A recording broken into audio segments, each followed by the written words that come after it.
Assalamualaikum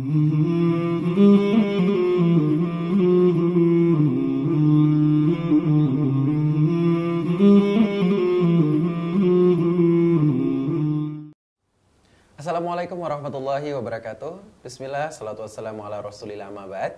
Para pemirsa Oma TV, senang sekali pada kesempatan hari ini saya Ahwan Muru kembali menjumpai Anda. Kita kembali bertemu dalam program Sehat ala Rasulullah Live. Dan seperti biasa di setiap hari Sabtu saya ditemani oleh dokter kita yang senantiasa menemani setiap Sabtu kita ini dengan membahas mengenai bagaimana pola pengobatan ataupun penanganan penyakit secara medis dan secara Islami dan alami. Assalamualaikum Dokter Agus. Waalaikumsalam. Sehat hari ini, Dok? Mas Wan, baik, alhamdulillah. Baik, kelihatan dari bajunya sama ya, semakin segar ya. Hijau Dok, ya. gitu ya. Alhamdulillah. Baik, dan para pemirsa Oma TV, bagi Anda yang ingin bergabung bersama kami, silakan bisa menghubungi kami di line interaktif kami di 08234 717 3333. Dan tema kita pada kesempatan hari ini adalah bagaimana pola makan Rasulullah Shallallahu Alaihi Wasallam. Baik, Dok, berbicara mengenai pola makan ini, Dok, bagaimana sebenarnya cara-cara makan ataupun pola-pola makan Rasulullah SAW jika dilihat dari sisi medis sendiri, Dok? Baik, pemirsa Umat TV yang dirahmati oleh Allah, Bismillahirrahmanirrahim. Jadi begini, sebelum kita masuk pola makan, kita harus memperhatikan dulu aspek makanannya. Gitu ya. Jadi makanan yang disyariatkan dalam agama adalah harus halalan thayyiban. Halal dulu, kemudian baik, gitu ya. Penting sekali masalah halal dan thayyib ini. Pasti Islam mengajarkan, menyuruhkan yang halal dan thayyib ini pasti bermanfaat buat manusia. Boleh jadi makanan itu baik gitu ya, thayyibah gitu ya. Tapi boleh jadi tidak halal atau sebaliknya, boleh jadi dia halal tetapi ternyata tidak baik. Nah, baik ini pengertiannya cukup luas ya. Apakah di bagaimana cara dia memperoleh gitu, cara dia memasak, kemudian cara dia memotong misalnya kalau misalnya ayam atau apa gitu ya, sampai penyajiannya pun juga harus diperhatikan dalam kondisi yang baik. Ya. Jadi semua aspek itu berpengaruh dari aspek halal dan thayyib. Dan semua ini berhubungan dengan manusia, demi kebaikan manusia. Allah menghadirkan hukum ini pasti untuk kebaikan manusia. Nah, terus bagaimana cara makannya Rasul? Rasul adalah Nabi yang ternyata lebih banyak lapar gitu, ketimbang kenyangnya. Sampai ada kisah Rasul itu sampai diganjel dengan bata ya, gara-gara lapar sekali gitu ya. Maka itu kenapa orang yang lapar itu sebenarnya lebih sehat dibandingkan dengan orang yang kenyang. Orang yang kenyang itu penyakitnya banyak lah, kolesterol, jantung, stroke. Paling kalau orang lapar paling busung lapar gitu ya. Artinya tubuh itu punya kemampuan untuk mereduksi kekurangan makanan di dalam tubuh yang kita sebut dengan glukosa. Terus bagaimana cara makannya Rasul gitu ya. Ada sebuah kisah yang menyebutkan bahwa Rasul itu makan sebelum lapar, berhenti sebelum kenyang ya. Ini masih dalam perdebatan apakah ini hadis atau pendapat sahabat Umar, ini masih dalam polemik, tapi saya anggap ini ada sebuah kisah seperti itu. Dari sisi medis bahwa makan sebelum lapar ini cukup bagus. Karena kalau kita sampai lapar sekali baru makan, itu bisa menyebabkan keluarnya asam lambung dalam jumlah yang banyak. Terus kenapa berhenti harus sebelum kenyang gitu ya? Karena kalau kita makan terlalu kenyang bisa menyebabkan overdistensi lambung, lambungnya mekar gitu ya. Sehingga gampang sekali lambung itu luka atau lecet gitu ya. Ibarat balon kalau ditiup makin besar gitu, resiko pecah, resiko tergores sedikit aja langsung rusak gitu ya. Maka itu sering juga nih kalau ada pendapat, jangan telat-telat makan. Harusnya ditambahkan lagi, jangan telat makan plus jangan makan sampai kenyang-kenyang. Karena itu berpengaruh sekali terhadap kondisi kesehatan lambung kita. Ditambah lagi masyarakat kita yang pola makannya ini yang harus dibenarkan. Rasul itu punya kebiasaan makan itu ya sambil duduk ya, tidak sambil berdiri gitu ya. Ini pasti ada maksud gitu ya. Seperti kita ketahui bahwa lambung itu letaknya kan di kiri ya. Terus pencernaan dari mulut kemudian belok kiri. Maka itu Rasul mencontohkan bagaimana makan dengan mengangkat kaki, ya, meninggikan kaki kanan ya. Ada yang bilang begini, maaf ya, ada yang begini gitu ya. Pokoknya kanannya ditinggikan. Sehingga tujuannya adalah untuk mengganjal daerah sini, sehingga makanan sempurna akan masuk ke daerah lambung. Maka itu kenapa makanan dengan ngikutin ini mencegah makanan itu tidak mengendap di esofagus. Jadi ada lambung, kemudian ada esofagus. Nah, esofagus ini sering terjadi penyakit yang namanya esofagitis atau radang esofagus akibat makanan yang tidak masuk ke lambung, tapi dia ngendap di sini karena bentuk esofagus ini begini, baru masuk ke lambung. Kenapa bisa seperti itu? Karena sering makan sambil berdiri. Standing party gitu ya. Maka itu Rasul tidak merekomendasikan untuk makan dengan cara standing party atau makan sambil berdiri gitu ya. Ini yang jadi permasalahan. Terus kemudian lagi Rasul biasa makan dengan menggunakan tangan gitu ya. Dan tangannya pun juga 3 jari. Gitu, ya. Kenapa nggak 5 jari? Karena kalau 5 jari dilihatnya juga jelek gitu ya. Jadi ngunyahnya jadi tidak sempurna. Ibaratnya porsi gigi sekian, terus kemudian versi enzim sekian, tiba-tiba langsung banyak. Maka itu proses pencernaan menjadi tidak sempurna. Maka itu kenapa sedikit gitu yang ngunyahnya dalam jangka waktu yang lama. Dan kebiasaan kita kan ngunyah sebentar telan. Nah, ini yang bermasalah gitu ya. Dan Rasul habis makan tidak langsung minum banyak. Kan kalau kita habis makan banyak sekali. Karena itu bisa menyebabkan enzim kemudian asam lambung menjadi lebih encer gitu ya, dan tidak tercampur sempurna dengan makanan. Jadi boleh minum banyak tapi nanti setelah 2-3 jam kemudian. Tujuannya biar apa? Supaya enzim tercampur dengan sempurna. Dan habis makan Rasul punya kebiasaan menjilat jari. Ternyata itu mampu merangsang pengeluaran air liur. Jadi kayak efek menghisap. Nah, jadi asam lambung air liurnya keluar banyak, enzim keluar banyak, sehingga pencernaan menjadi lebih sempurna. Nah, ini gambaran sedikit bagaimana Rasul mensikapi makannya seperti itu gitu ya. Ditambah lagi Rasul juga punya kebiasaan jangan makan kemudian langsung tidur. Maka itu kan ada hadis yang mengatakan hancurkanlah makananmu dengan zikir dan sholat, serta jangan tidur setelah makan karena hatimu akan menjadi keras, gitu ya. Hati keras ini banyak persepsi, gitu ya. Tapi persepsi saya bisa menyebabkan gangguan kerusakan hati, mungkin bisa menyebabkan sirosis akibat proses fermentasi di usus yang terlalu lama. Kan kalau habis makan terus tidur, maka gerak usus melambat. Nah, ketika melambat, kuman yang ada di situ akan mencerna makanan dalam waktu yang lama, sehingga menghasilkan senyawa-senyawa yang merusak hati, diantaranya skatol, indol, nitrit, dan itu sangat merusak hati. Maka itu dilarang sekali habis makan tidur. Apalagi nanti ini bulan Ramadan, kebiasaan itu yang kadang-kadang habis sahur tidur lagi. Nah, itu yang jelek, kira-kira seperti itu Mas Arwan. Baik, ya itu untuk cara makan Rasulullah ya, pola makan Rasulullah. Terus ini kalau misalnya dilihat secara spesifik dari sisi medisnya sendiri nih Dok, ini bagaimana sih sebenarnya menyikapi pola makan Rasul ini? Iya, pola makan Rasul ini sebenarnya bermanfaat dari sisi medis ya. Saya banyak sekali mengobati orang-orang yang penyakit gastritis atau penyakit MAH ya, kronis itu dengan cara ikuti cara makan Rasul gitu loh. Gimana? Makan sebelum lapar, berhenti sebelum kenyang gitu ya. Terus angkat kaki gitu kan.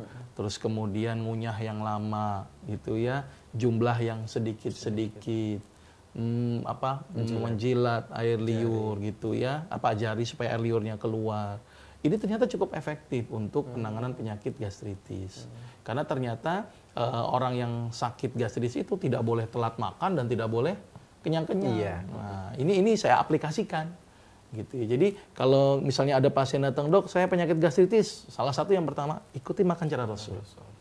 Kemudian paket parutan temulawak kunyit yang pernah kita bahas kemarin, dan hindari faktor-faktor pencetus.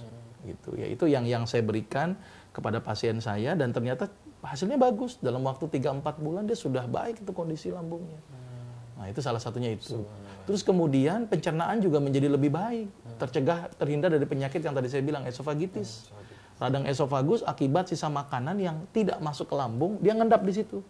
Nah, mengendap kan beresiko, tidak ada asam lambung di situ. Jadi bisa menyebabkan kuman semakin banyak berkembang. Maka itu kenapa Islam melarang makan sambil berdiri. Ya, standing party itu jelek sekali buat tubuh. Dan ternyata cara makan Rasul dengan mengangkat kaki ini itu mencegah kita makan tidak sampai kenyang. Sekarang bagaimana mau kenyang, ditahan begini kan udah begah duluan gitu kan. Nah, itu cara Rasul. Ternyata Rasul mengajarkan sangat luar biasa. Dan yang luar biasa lagi, tangannya ini berfungsi 3 jari gitu ya. ternyata kenapa harus dengan menggunakan tangan? Karena porsinya pas nih gitu ya. Tangannya besar, yang mulutnya besar. Tangannya kecil, yang mulutnya kecil gitu ya. Jadi pas. Kalau sendok kan standar ya. Walaupun silakan saja ya, tidak ada larangan dalam Islam. Tapi Rasul mencontohnya pakai tangan. Pakai tangan. Kira-kira seperti itu Mas Afan. Baik ya. Dok, untuk kalau misalnya melihat dari sisi pola makan yang dibandingkan dengan fenomena saat ini nih di masyarakat, kira-kira pola makannya seperti apa sih sebenarnya yang perlu dihindari? Nah ini, masyarakat saat ini yang pertama, ketika makan yang dia pikirkan adalah makannya enak apa tidak. Tidak pernah memperhatikan aspek halalkah makanan ini, toyibkah makanan ini gitu loh. Nggak pernah mikir dulu, padahal ketika makan harus berpikir, ini halal nggak ya, ini toyib nggak ya. Karena itu berperan penting itu untuk masuk ke dalam tubuh kita, gitu kan. Terus kemudian tidak pernah juga berpikir masyarakat kita, kadang-kadang ini fenomena yang terjadi, selain memperhatikan aspek halalan dan toyiban, pernah nggak makan sambil mikirin Rasul gimana cara makannya ya. Nah ini kan harusnya diaplikasikan kan. Kalau kita cinta sama Rasul gitu kan, bagaimana perilaku Rasul itu kita contoh. Asal makan-makan aja gitu kan. Ya terus kemudian lupa ini pada Rasul mengajarkan cara makan yang baik gitu ya. Oh, baca doa dulu. Kita kadang-kadang kan doa aja nggak sempet gitu ya. Maka itu ada banyak doa ya. Ada yang disunahkan dengan membaca Bismillah saja. Tapi ada juga yang pakai Allahumma barik lana fima razaqtana wa qina azabannar. Hubungannya makanan dengan neraka ini juga luar biasa dari doa itu gitu ya. Jadi artinya ini makanan yang terus kemudian fenomena standing party ini begitu luar biasa. Iya, Dok ya. Saya kalau saya datang ke sebuah pesta gitu ya, ini undangannya misalnya 1.000, bangkunya cuma 50, mau duduk di mana kita? Dan itu penuh sekali. Nah itu makanya kadang-kadang penyakit gastritis, esofagitis ini cukup banyak terjadi di masyarakat karena memang standing party yang ternyata tidak diajarkan oleh Rasulullah gitu ya. Coba kalau kondangan duduk semua kan enak kayaknya gitu ya, kayaknya gitu, tapi nggak muat mungkin ruangannya. Kira-kira seperti itu Mas. Baik, jadi bisa jadi ya Dok ya, ada penyakit-penyakit yang muncul itu akibat dari pola makan kita yang tidak mengikuti pola makan Rasulullah ya Dok ya. Betul. Baik, ya Dok, cukup menarik pembahasan kita pada kesempatan hari ini dan kita harus jeda sejenak. Baik para pemirsa Umat TV, bagi Anda yang ingin bergabung bersama kami melalui line telepon maupun SMS, silakan di 08234 717 3333. Tema kita pada kesempatan hari ini adalah bagaimana pola makan yang diajarkan oleh Rasulullah SAW. Kami akan segera kembali setelah jeda berikut, tetaplah bersama kami di Live Sehat ala Rasulullah. Kembali lagi bersama kami di program Live Sehat ala Rasulullah dan bersama saya Ahwan Muro dan masih bersama dokter kita Dr. Agus Rahmadi. Baik, dan bagi para pemirsa Umat TV yang ingin bergabung bersama kami silakan di 08234 717 3333. Tema kita pada kesempatan hari ini adalah bagaimana pola makan Rasulullah Sallallahu Alaihi Wasallam. Baik Dok, ini sudah ada penelpon yang masuk, kita angkat dulu Dok. Silakan. Assalamualaikum. Assalamualaikum. Assalamualaikum. Assalamualaikum. Nggak bisa ya. Baik, bisa dicoba kembali. Bagi Anda yang bergabung, silakan di 08234 717 3333. Baik, Dok, kita lanjutkan kembali dulu sedikit perbincangan kita, Dok. Ini, ya sudah ada lagi penelpon, kita angkat terlebih dahulu. Baik. Assalamualaikum. Iya, dengan Ibu siapa di mana? Oh, dengan Ibu Nani di Temanggung. Ibu Nani di Temanggung, silakan Ibu. Iya, 8 bulan yang lalu saya kan pernah operasi usus itu. Tapi kok sekarang itu kadang-kadang itu timbul rasa perih sekali itu di bagian dalamnya, bukan jahitannya tapi dalamnya itu. Terus kontrol ke dokter bedahnya katanya kok nggak apa-apa, itu karena ototnya gitu. Begitu. Terus gimana dokter kalau pas timbul rasa perih begitu gimana? Baik. Baik, terima kasih Ibu Yani. Waalaikumsalam warahmatullahi wabarakatuh. Baik, mungkin kita jawab dulu nih pertanyaan dari Ibu Yani. Ini memang agak sedikit keluar dari tema ini, Dok. Iya. Ini bagaimana, silakan. Iya, jadi memang kadang-kadang orang yang sudah operasi usus buntu itu kan dipotong perbagian-perbagian gitu ya. Jadi mungkin timbul jaringan yang namanya jaringan sikatrik atau jaringan yang sudah mulai mengeras gitu ya. Jadi kadang-kadang suka terasa ngilu. Jadi kadang-kadang ototnya suka kontraksi dan sebagainya. Jadi itu suatu hal yang wajar sebenarnya. Itu terjadi. Ketika tidak terlalu bermasalah sekali sih sebenarnya tidak masalah gitu ya. Yang penting hasil pemeriksaan USG menunjukkan tidak adanya infeksi, tidak adanya peradangan yang kronis ataupun tidak adanya penyakit penyerta lainnya. Jadi indikator mutlaknya dengan hasil USG tadi. Jadi wajar saja kalau masih timbul rasa sakit-sakit dan sebagainya, karena masih ada bekas, istilahnya orang bilang bekas luka. Ya. Walaupun itu dalam jangka waktu lama ya? Iya, paling nanti dicek USG lagi, ulang lagi, misalnya berkala setiap 6 bulan untuk memastikan ada permasalahan atau tidak penyerta. Kalau nggak ada permasalahan ya sudah, jadi tidak masalah. Ya, walaupun masih sakit gitu. Betul. Baik dok, ya sudah ada penelpon kembali, kita angkat kita lebih dahulu. Assalamualaikum. Waalaikumsalam. Iya, dengan ibu siapa di mana bu? Ini dari Bu Ahli di Aceh. Ibu Khairia di Aceh. Silakan Ibu Khairia pertanyaannya. Ya waktu itu kan minum obat itu jamu kan dok. Ya. Udah enakan, semua udah enakan. Cuma kok makannya ini nggak selera dok, kurang gitu. Yang menggunakan temulawak dan kunyit tadi Ibu ya? Iya, yang dokter ngasih tahu itu rasa mulawak. Sama kunyit, sama dikasih madu suci. Udah hari itu dok, ada tanya masalah keputihan nggak dokter jawab. Oh begitu, baik ya. Baik Ibu Khairia. Ya ada warnanya ada putih kayak susu itu dok. Oh begitu. Iya. Itu saja pertanyaan Ibu Khairia. Baik. Iya. Baik. Assalamualaikum. Waalaikumsalam warahmatullahi wabarakatuh. Baik, terima kasih Bu Khairia dari Aceh ini ya, cukup jauh.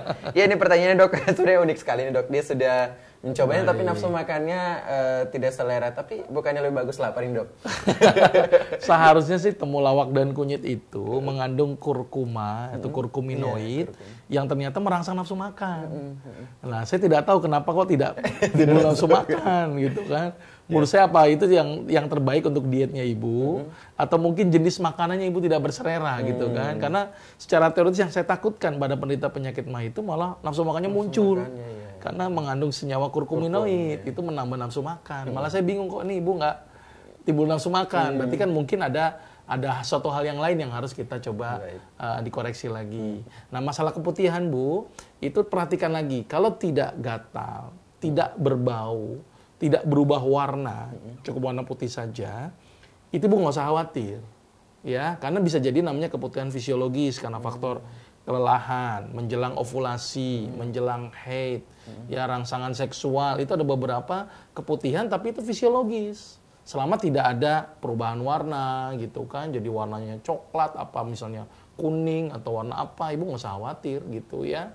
Kemudian berbau busuk, berbau macam-macam, ibu nggak usah khawatir.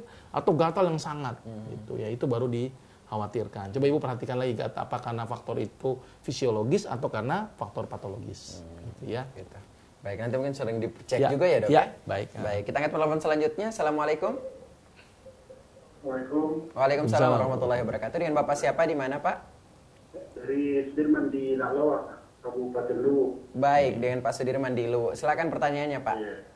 Ya, maksud saya itu sudah dulu di rumah sakit, hanya pembekakan jantung. Jadi sekarang yang bagiannya karena perutnya panas. Kira-kira apa yang cocok dan apa pantangan makanan yang habis dimakan dok? Mohon maaf, sekarang keluhannya apa Pak Sudirman? Ya. Sekarang keluhannya bagaimana? Mertuanya? Jantungnya? Dulu dokter pembengkakan jantung. Oh, jantung, baik. Ya, tapi karena sekarang bagiannya karena panas perutnya kalau makan. Oh, kepanasan begitu ya? Iya. Badannya demam begitu Pak Sudirman? Iya. Baik. Assalamualaikum warahmatullahi wabarakatuh. Waalaikumsalam warahmatullahi wabarakatuh. Baik, ini mengenai pembengkakan jantung. Iya, bengkak jantung ya. Jadi jantung bisa membengkak itu banyak aspek ya.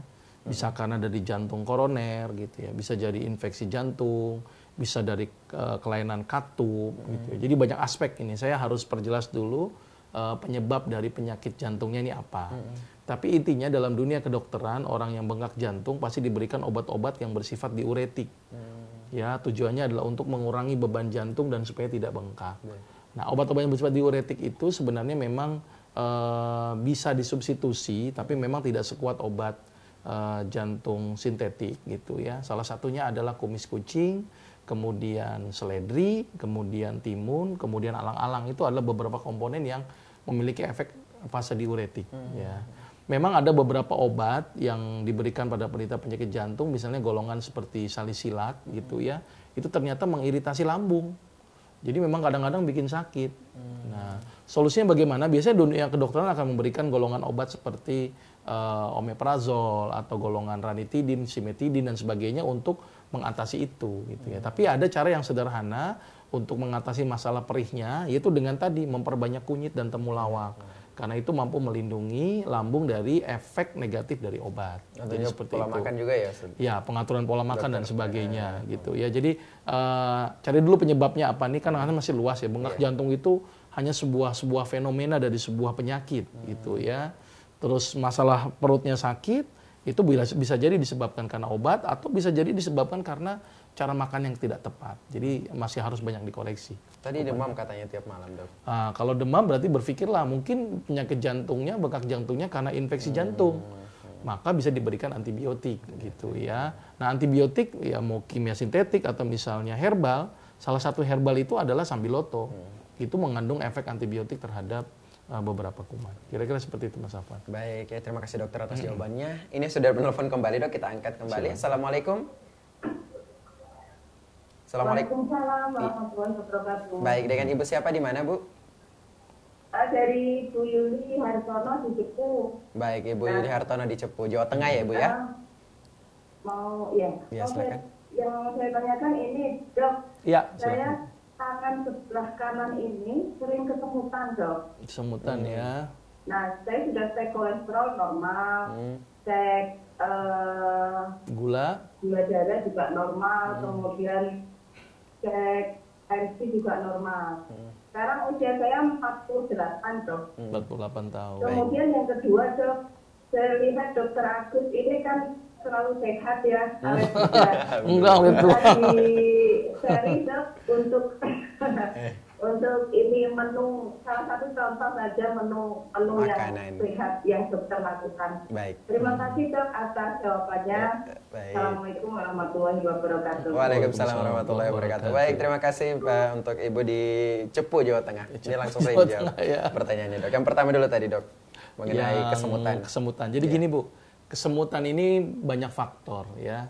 Kalau misalnya kesemutan dua-duanya, boleh kita berpikir kolesterol, gula, atau gangguan pembekuan darah yang kita sebut dengan agregasi trombosit gitu ya, bermasalah, atau INR-nya bermasalah gitu ya. Tapi kalau cuma sebelah gitu ya, perlu dipikirkan jangan-jangan hanya ada aktivitas otot. Misalnya berlebihan, misalnya mohon maaf Ibu gorengnya berlebihan atau aktivitas tangan kanannya berlebihan gitu. Itu perlu diperhatikan aspek itu karena cuma satu sisi gitu ya. Atau boleh jadi coba rongson di bagian leher. Ya mungkin ada beberapa saraf atau ketegangan otot yang menyebabkan kesemutan di sebelah tangan kanannya misalnya. Jadi perhatikan aktivitasnya dulu. Kemudian kalau misalnya kok saya nggak banyak aktivitas, Dok, cuman ini saja, rongson di daerah leher. Ya untuk memastikan ada permasalahan nggak di daerah leher itu sendiri gitu ya. Terus tadi yang bicara saya muda, ya. Pasalnya saya juga nih, sudah mulai meninggalkan dunia hitam ini menurut saya ini sudah mulai putih, udah macam-macam. Ya sebenarnya kita sehat, kita sakit itu semua kehendak Allah gitu ya. Jadi kalau pengen sehat yang pertama minta sama Allah dulu yang paling penting gitu ya. Karena ada juga orang yang sudah memelihara kesehatannya tapi Allah tidak izinkan untuk sehat, nggak bisa sehat juga gitu ya. Karena ternyata memang tubuh itu hidup kita ini memang diatur oleh Allah.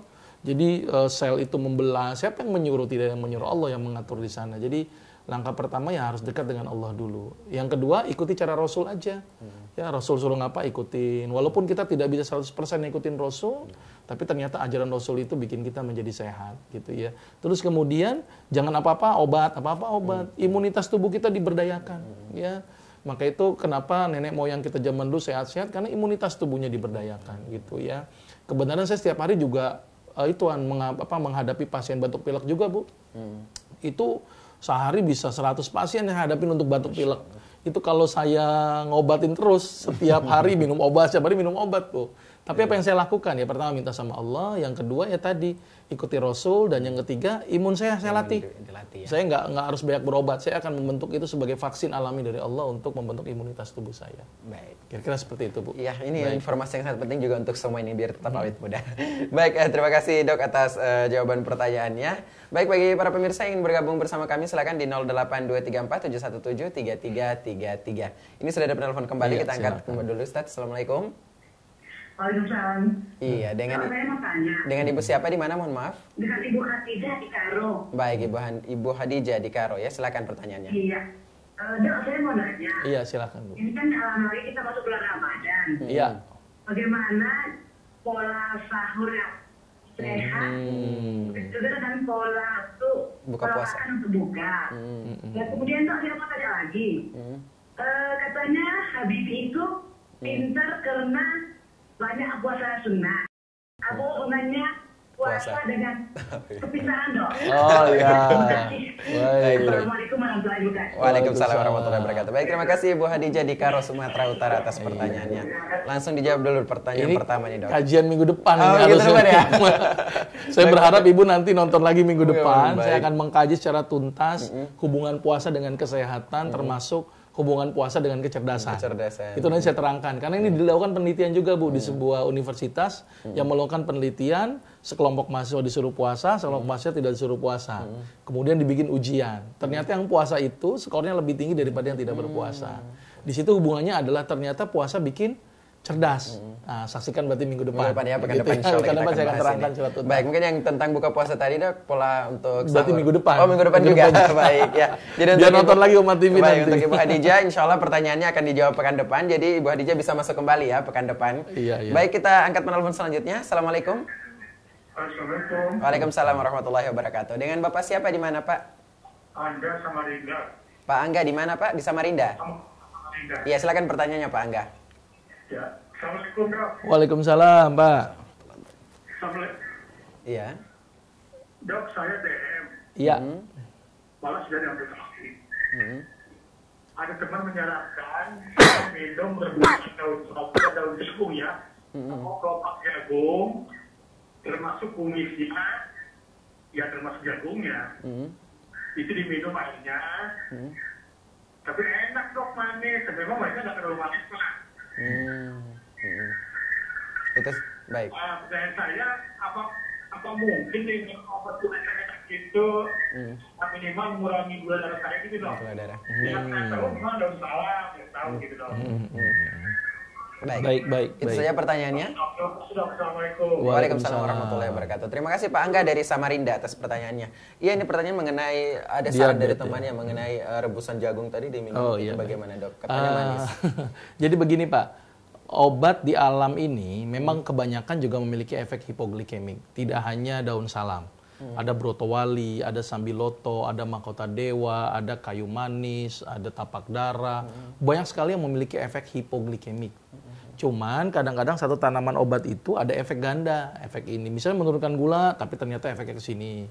Menurunkan gula, tapi efeknya ke sini. Nah, saya menyarankan kenapa daun salam? Yang pertama adalah ini sederhana, mudah dicari, gampang didapat, tidak ribet, dan sudah terbukti secara uji praklinis maupun uji klinis gitu ya di beberapa sentra pendidikan. Nah, kenapa nggak pakai daun salam saja Pak? Jadi nggak usah yang lain saja, cukup daun salam. Kalau misalnya tidak turun dengan 10 lembar, naikkan 15 lembar, tidak turun bisa naikkan 20 lembar. Per 5 lembar Bapak naikkan. Dengan dosis yang dinaikkan dulu, kemudian lihat mana yang paling normal di situ. Perlu diingatkan bahwa daun salam juga menurunkan tensi. Jadi bagi orang-orang yang penyakit diabetes, kemudian tensinya rendah, tambahkan garam supaya bisa mempertahankan tensi. Tapi bagi orang yang diabetes dengan hipertensi, sangat bagus sekali dengan menggunakan daun salam. Kalau masalah tadi yang jagung yang sudah diteliti itu mampu menurunkan kolesterol. Saya belum tahu penelitian tentang jagung menurunkan gula. Gitu. Tapi yang pasti jagung itu aman buat penderita penyakit gula.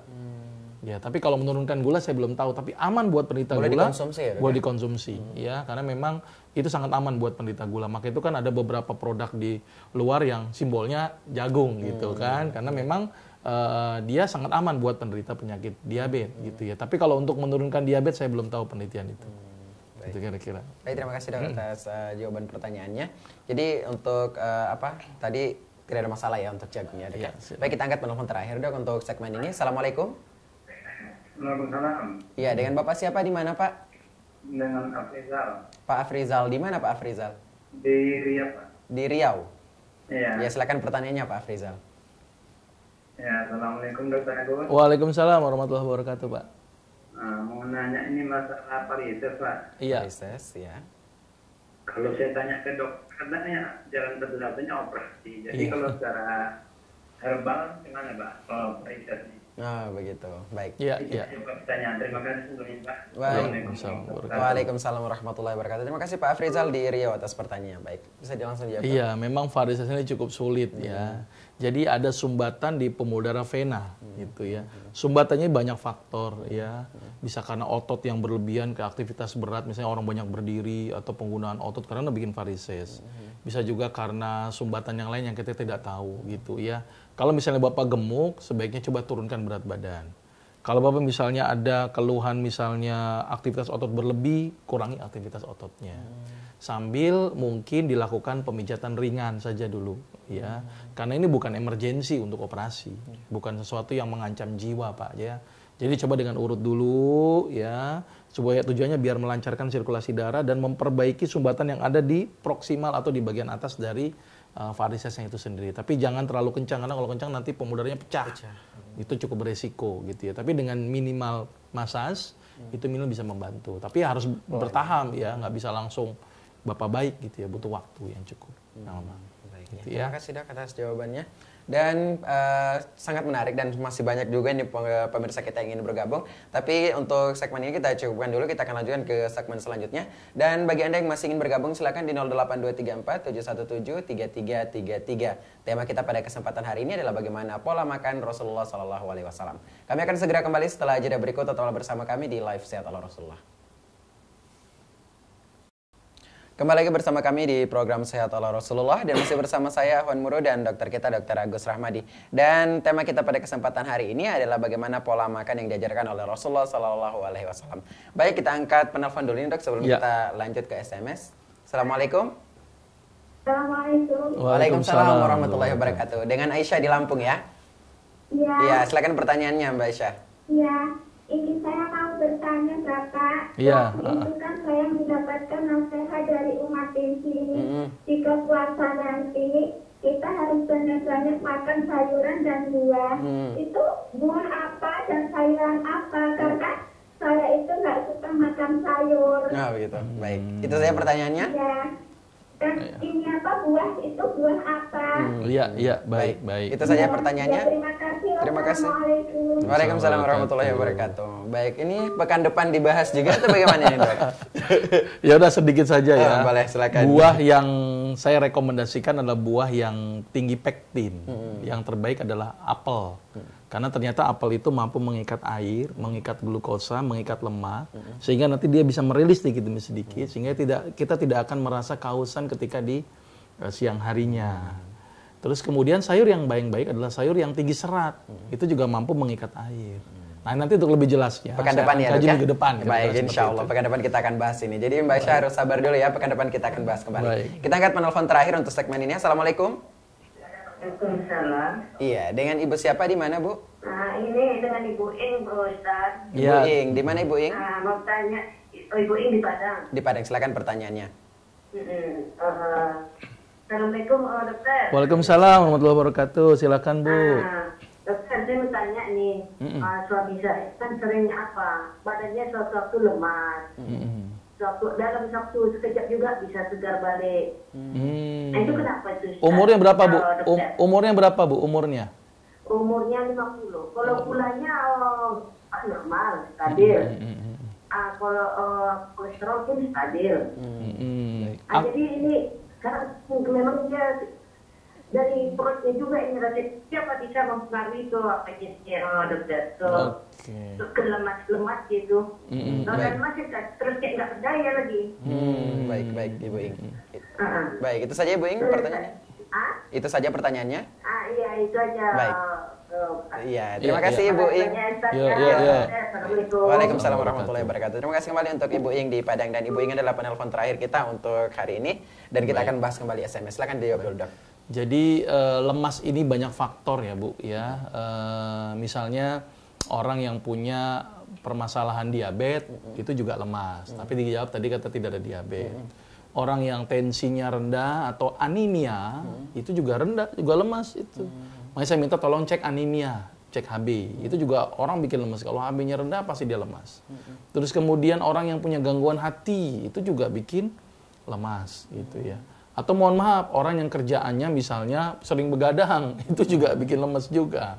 atau aktivitas yang berlebihan itu juga bisa bikin lemas gitu ya. Jadi perhatikan aspek yang menyebabkan lemas dengan pemeriksaan yang lebih komprehensif dulu Bu, karena memang ini masih cukup banyak kemungkinan kenapa bikin lemas gitu ya, karena aspek ini cukup banyak. Terus solusinya bagaimana supaya tidak lemas? Ya terlepas dari ini banyak permasalahan saya tidak tahu penyebabnya apa, coba rutinkan minum jahe saja dulu. Ya jahe, madu gitu ya, kemudian kurma. Ya, coba jahe, madu, dan kurma. Coba lakukan dengan itu dan olahraga ringan Bu setiap hari. Terlepas dari nanti kita tahu penyebabnya apa dulu, supaya kita tahu apa yang menyebabkan timbulnya lemas ini. Tapi jahe, madu, dan kurma minimal bisa membantu. Cobalah dengan itu dulu Bu dirutinkan. Mudah-mudahan bisa bermanfaat. Baik, iya. Baik, terima kasih untuk dokter atas jawaban pertanyaan untuk Ibu Ing tadi ya. Tapi tadi lemasnya katanya kadang-kadang lemas, kadang-kadang langsung kuat lagi. Nah, maka itu harus dicari dulu penyebabnya. Begitu. Ada apa ini kan? Baik, iya. Atau pas lagi lemesnya, lagi belum gajian, bisa jadi. Ya. Itu semua orang lemas itu, Dok. Jadi harus banyak yang harus kita lihat. Begitu, baik. Itu, ya. Sekarang Dok, kita coba jawab pertanyaan dari via SMS. Ini dari Sabdo di Banjarnegara. Ini kapan waktu makan yang dianjurkan oleh Rasulullah? Apakah hanya ketika lapar atau sesuai waktu yang rutinitas yang sudah diatur sebelumnya? Baik, jadi begini, dalam tubuh itu ada namanya siklus keteraturan. Misalnya begini, dia biasa makan jam 1 siang. Itu kadang-kadang jam 1 siang kalau nggak ketemu makanan, asam lambung keluar. Gitu ya. Maka itu ada benarnya juga keteraturan. Tapi yang paling tepat adalah makan sebelum lapar, berhenti sebelum kenyang. Artinya, makan itu tidak harus berpatokan sehari 3 kali. Kapan dia lapar, ya makan. Kapan dia kenyang, sebelum kenyang dia harus berhenti. Itu yang tepat. Makanya itu tidak ada aturan sehari 3 kali, tidak ada. Jadi berdasarkan kondisi insidental. Tapi masalahnya kan orang kerja kantoran kan susah. Masa saya laparnya jam 10 harus makan dulu, kan repot dulu. Akhirnya timbullah siklus keteraturan. Tubuh dibikin teratur. Misalnya biasa makan jam 1 nanti asam lambung akan terbentuk siklus. Oh, jam 1 dia akan keluar. Maka itu ketika dia waktunya makan sebaiknya. Walaupun itu sedikit, jangan sibuk dengan kerjaan terus gitu ya. Ada waktunya bagian kita untuk tubuh gitu ya. Jadi seperti itu. Jadi ada benarnya keteraturan karena sebuah siklus makan, tapi ada benarnya juga dengan berdasarkan kondisi. Ya, karena ada beberapa kasus yang dia sering lapar terus. Maka harus diisi, karena kalau tidak asam lambung itu terlalu tinggi dan bisa merusak lambung kita. Dan asam lambung ini begitu luar biasanya. Kalau teteskan asam lambung ini ke keramik itu mungkin keruak itu keramik. Langsung, ya. Cuma Allah melindungi lambung kita dengan adanya sel goblet dan sebagainya sehingga aman gitu ya. Itulah hebatnya manusia diciptakan oleh Allah. Gitu ya. Kira-kira seperti itu. Baik ya, pertanyaan selanjutnya ini datang dari Hermawan juga di Banjarnegara. Ini kenapa ketika habis makan sering mengantuk? Apa saja makanan pokok yang dianjurkan oleh Rasulullah SAW? Baik. Ya, secara teoritis bahwa ketika kita makan, maka darah itu banyak terkonsentrasi di perut. Dalam kondisi makan, otak itu hanya mendapat 10% saja dari total distribusi jantung. Dalam keadaan biasa saja 20%. Dalam keadaan sujud, otak itu mendapat makanan luar biasa. Maka itu kenapa orang yang habis makan ngantuk. Tapi dilarang oleh Rasul untuk langsung tidur. Suruh apa? Zikir, sholat. Ya kan, hancurkanlah makanan dengan zikir dan sholat. Jadi sholat dulu, ibadah dulu, jangan langsung tidur. Gitu ya. Karena beresiko tadi menyebabkan menghasilkan senyawa yang namanya skatol, indol, dan nitrit yang ternyata merusak hati. Jadi sebaiknya adalah tidak tidur setelah makan. Dan wajar itu ngantuk. Sangat wajar. Karena memang konsentrasi darah banyak terfokus ke pencernaan. Maka itu sebaiknya makan tuh jangan banyak-banyak gitu loh. Semakin banyak semakin ngantuk biasanya. Tapi kalau porsinya sedikit, secukupnya, itu ngantuk akan berkurang. Gitu ya, apalagi nanti di bulan Ramadan ini kan, ya kalau bisa nanti ya jangan terlalu banyak makan. Toh juga di tubuh itu ada cadangan energi untuk memecah cadangan energi menjadi gula, gitu ya. Jadi udah ini ajang terbaik untuk ngurusin badan gitu ya.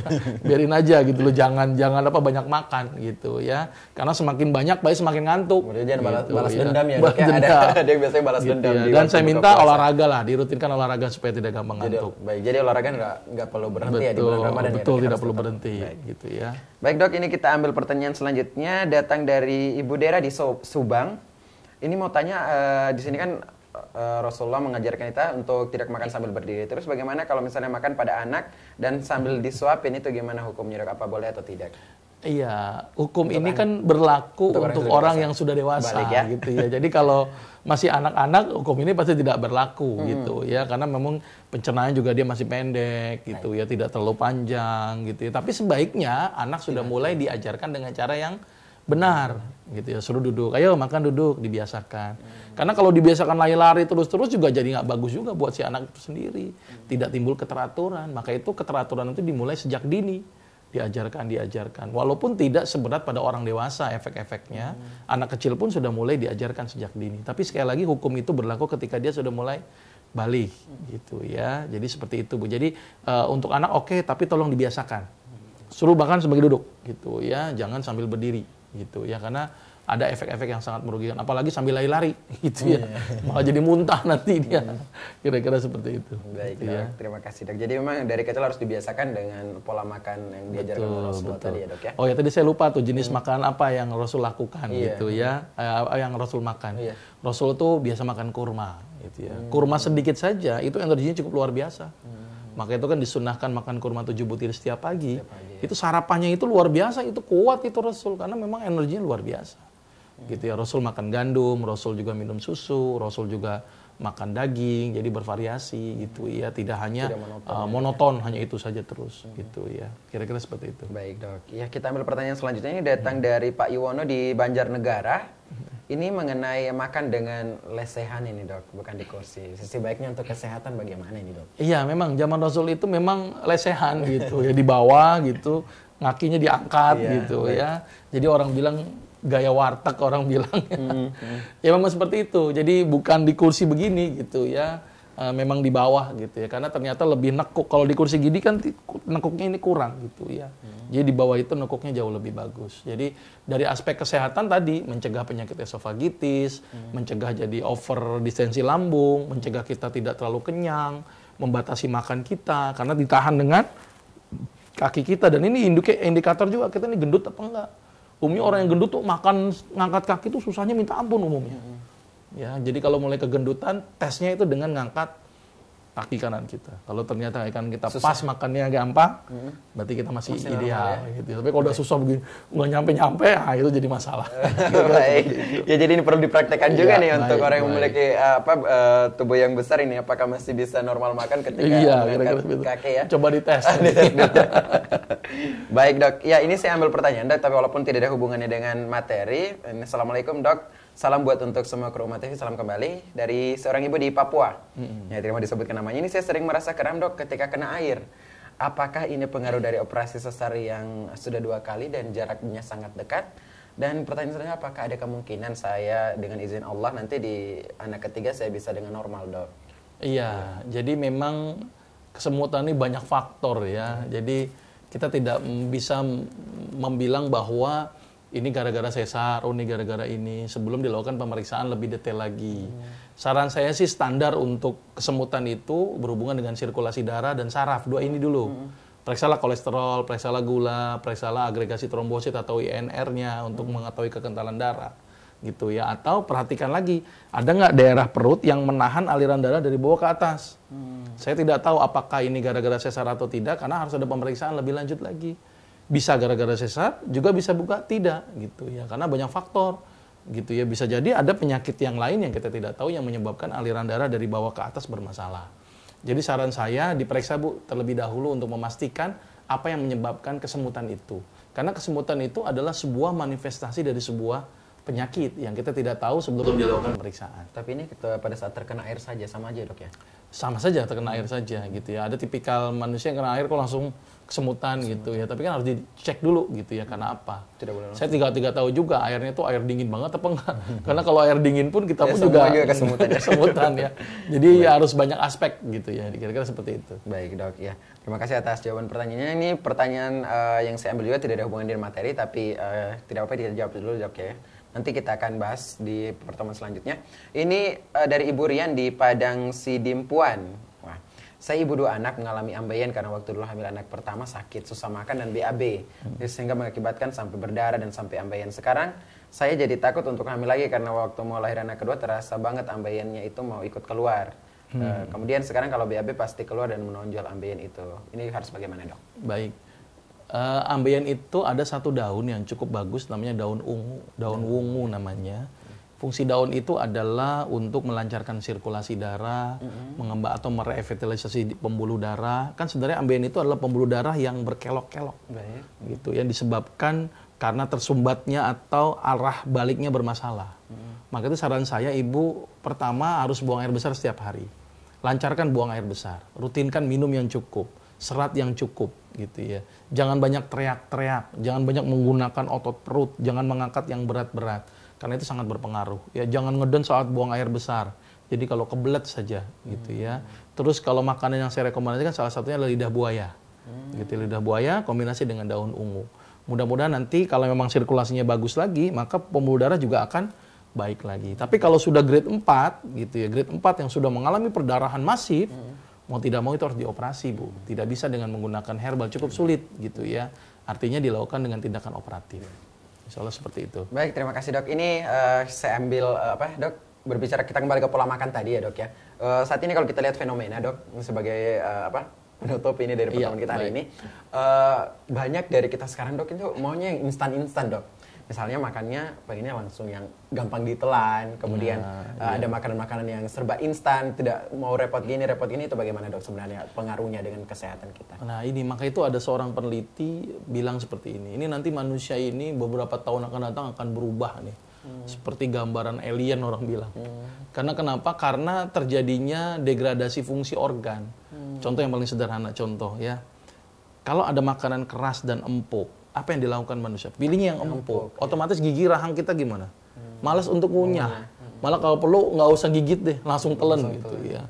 Ada lift, ada tangga. Milihnya pasti lift. Kaki ini jarang digunakan, apalagi olahraga. Maka itu nanti ada prediksi, nanti rahangnya ini akan mengecil lama kelamaan. Makanya kenapa sekarang angka kawat gigi makin banyak tuh gara-gara rahangnya mulai sempit gitu ya. Terus mungkin kakinya juga kecil nanti karena nggak pernah dipakai. Otaknya akan besar karena selalu dipakai terus-menerus gitu ya. Tangannya juga mungkin mengecil karena tidak pernah dipakai. Mungkin jempolnya doang yang gede gitu ya, karena sering mungkin SMS atau apa gitu ya. Nah ini karena kebiasaan dan perilaku kita yang kadang-kadang tidak benar gitu ya. Kalau kita lihat orang-orang zaman dahulu gitu ya, itu rahangnya besar-besar karena sering dipakai untuk mengunyah. Maka itu saya berharap ngunyahnya itu lama supaya apa? Terbentuk rahang yang bagus gitu ya. Kekuatan giginya juga bagus, maka keturunan kita pun juga akan memberikan sesuatu yang bagus. Kebiasaan-kebiasaan kita ini nanti akan diturunkan juga ke generasi-generasi yang akan datang. Jadi pola makan yang benar itu adalah pola makan mengikuti aturan Allah dan Rasulnya gitu. Itu yang terbaik gitu ya. Saya bukan menafikan pendapat A, pendapat B gitu ya, tapi saya memandang bahwa Allah dan Rasulnya ini memiliki cara yang luar biasa. Kita sebagai umat Islam kenapa tidak ngikutin cara Rasul? Kita malah lebih ngetren dengan gaya-gayaan, wah pakai apa pisau gitu ya, pakai macem-macem. Rasul pakai tangan aja gitu ya. Walaupun ini orang bilang nggak elit, tapi ini sangat luar biasa. Tangan kita digunakan gitu ya, ngangkat kaki kanan gitu ya, terus kemudian ngunyahnya lama gitu ya. Kita ini kan kadang-kadang malas ngunyah kan. Udah cari yang instan, cepat, malah kan kalau perlu cepat saji, baru mesen langsung keluar gitu loh kan. Ini kan berarti membutuhkan proses pemasakan yang cepat, suhu tinggi, tekanan tinggi. Hasilnya apa? Radikal bebas nanti. Timbul zat-zat yang namanya karsinogenik. Jadi malah berdampak buruk buat manusia. Jadi benerlah ala-ala kampung orang zaman dulu. Orang-orang kampung tuh sehat-sehat sekali gitu ya. Makannya benar-benar dikunyah, senang yang keras-keras gitu ya. Dan optimalisasi daripada fungsi tubuh, tidak serba instan gitu ya. Mereka mengalami proses, terhindar dari bahan pengawet, penyedap, pewarna. Karena aspek instannya itu akibatnya orang bikin pengawet, penyedap, pewarna, dan sebagainya. Ini yang jadi permasalahan. Mudah-mudahan sunnah Rasul ini hidup di masyarakat dan ternyata ini bermanfaat buat si kesehatan. Gitu ya. Dan mudah-mudahan pemirsa Umat TV juga sehat semuanya dengan mengikuti cara makan Rasulullah SAW. Baik, dan berarti harus bangga ya jadi orang kampung dok ya? Karena semua fungsi organ itu bisa dimaksimalkan. Orang kampung tuh hebat, begitu ya? Bernyuci ke kali, itu olahraga itu kan, naik lagi ke atas, macul gitu ya, jadi sehat sekali itu orang kampung, nggak perlu alat-alat fitness yang mahal gitu, cukup ke kali aja udah sehat dia gitu. Kalau melihat makanan misalnya jagung tadi dok, kalau orang kampung kan lebih suka langsung dikunyah direbus kan, kalau di kota beda lagi dok ya? Beda, popcorn. Baik dok, ya terima kasih atas waktunya hari ini dok. Terima kasih Baik. atas semua jawaban pertanyaannya dan sangat banyak ilmu yang kita bisa dapatkan pada Baik, kesempatan kali ini. Dan kami ucapkan juga terima kasih banyak, syukran jazakumullah khair kepada seluruh pemirsa Umat TV yang telah menyaksikan kami. Mohon maaf jika ada pertanyaan yang belum sempat kami jawab. Insya Allah kami akan jawab pada pertemuan berikutnya. Dan bagi anda juga yang teleponnya belum sempat kami angkat, insya Allah kita akan silakan masuk di kesempatan selanjutnya. Seluruh kru yang bertugas pada kesempatan hari ini mengucapkan jazakumullah khairan. Subhanakallahumma bihamdik, asyhadu an la ilaha illa anta astaghfiruka wa atubu ilaik. Wassalamualaikum warahmatullahi wabarakatuh.